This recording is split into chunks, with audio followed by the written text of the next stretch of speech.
First, for long grain rice, you wash the grains. This is a pretty essential step. And I sometimes just put it in a bowl like this and wash, wash, wash. Look how cloudy the water is. That's all the starch that's coating the rice grains. And you really like to remove that if you want a really light and fluffy rice. Just rinse and then let it drain well. This is what's called the French method of cooking rice. I think I've been cooking rice like this for a long time for stuffed peppers, stuffed cabbage. This is the way I prepare the rice. But anyway, bring a big pot of water to a boil and add approximately a teaspoon of salt.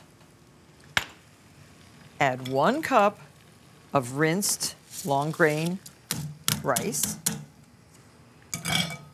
and just boil it until the rice is done. This produces intact, separate grains of rice, and it's nearly foolproof and ideal for those who experience trouble when cooking rice.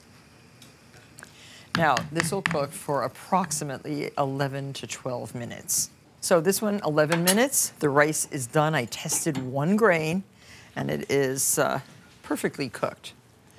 Drain it in a sink. I always put the cold water on just to counteract all the hot steam. And I put a little bit of water in the pot just to rinse it. And shake the excess moisture out of the rice. So here the rice is well drained. You can just spoon this right into a bowl.